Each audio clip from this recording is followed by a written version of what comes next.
Hi, it's Dr. Sklar again from the Sklar Center for Restorative Medicine, talking to you about stress, the recovery from stress, and how to know if your body has adapted to stress or is suffering the effects physiologically from stress.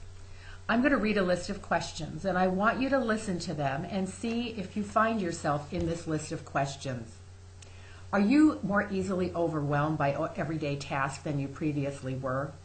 Do you get angry about things that never used to bother you?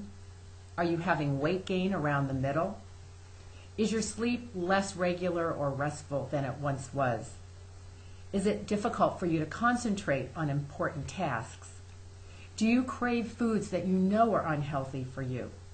Are you catching more colds and flus than you did previously? Are you easily irritated by family members and coworkers? Do you feel like you lose energy by the middle of the afternoon and find that you get a second wind and burst of energy late at night when you actually should be going to sleep? Do you use coffee to make it through the day for energy? Are you drinking more alcohol to relieve stress? And do aches and pains linger longer than they once did? If you have any of these things going on, your body is trying to recover from the stress response and needs help. I want to talk to you about that stress response. Generally, we say it happens in 3 phases. I talked to you in the last video about what the response is physiologically with the release of cortisol if you are in serious danger or doing something like prepping for a contest. That phase is called the alarm phase. It's physiologically and chemically what happens at the initial threat or the initial stress when we release a lot of cortisol.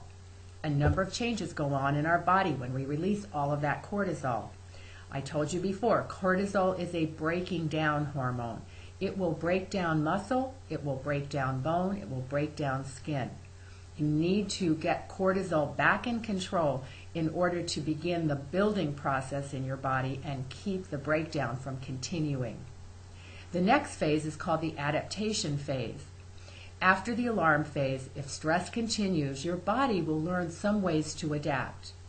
It will make more cortisol at the expense of some of your other hormones, at the expense of your building or anabolic hormones, things like DHEA, testosterone, and estrogen. These are called the feel-good hormones, and when you make cortisol at that expense, you don't feel so good. The third phase is the exhaustion phase. And in this phase, our bodies are no longer able to adapt. We may have low levels of all of our important hormones, including cortisol. And with this phase, we commonly feel exhausted and feeling like we never rejuvenate from that exhaustion.